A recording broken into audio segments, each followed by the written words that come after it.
बिस्मिल्लाहिर्रहमानिर्रहीम। अस्सलाम वालेकुम। Good luck and God bless you. Titanic के कप्तान के ये आखिरी अल्फाज आज भी बहरे ओकेनूस की 4000 मीटर गहराई में पड़े इस समंदर के बादशाह टाइटैनिक के मलबे में गूंजते होंगे जब 112 बरस बाद कोई वहां पहुंचा होगा। कप्तान जॉन स्मिथ जो ज़िंदगियां बचा रहा था, आखिरी कश्ती में इसलिए जगह नहीं थी। कभी कभी आखिरी कश्ती में भी जगह नहीं बचती। मर तो जॉन स्मिथ भी गया और कंपनी का मालिक इसमें भी, जो ख्वातीन और बच्चों को डूबते जहाज़ में छोड़कर एक कश्ती के ज़रिए निकल गया। इस खुदगर्जी पर वो पूरी ज़िंदगी नफ़रत का निशाना बना रहा। इसे टाइटैनिक का बुज़दिल और ब्रूस इसमें कहा जाता है। लेकिन जॉन स्मिथ आज भी बहादुरी का निशान है।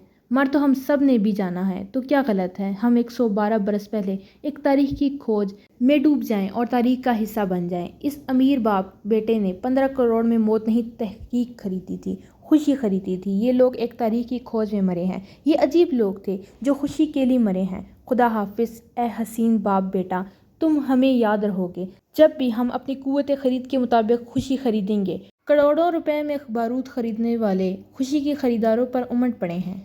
गटर के नालियों में गिरकर मरने वालों की बहरे ओकेनूस में तारीख की खोज में डूबकर मरने वालों पर तनकीद समझ नहीं आती। पुरसकून रहें, वो देखें कितने पुरसकून हैं। इनका आखिरी सफ़र बहुत ही हसीन रहा। बस दुआ करें कि इनकी मौत की वजह से ऐसा यूटी के फंड बंद ना हो, वरना आपके जब गुर्दे बंद होंगे तो कहाँ जाओगे। मज़ीद ऐसी वीडियोज़ के लिए मेरे चैनल को सब्सक्राइब करें। अल्लाह हाफिज़।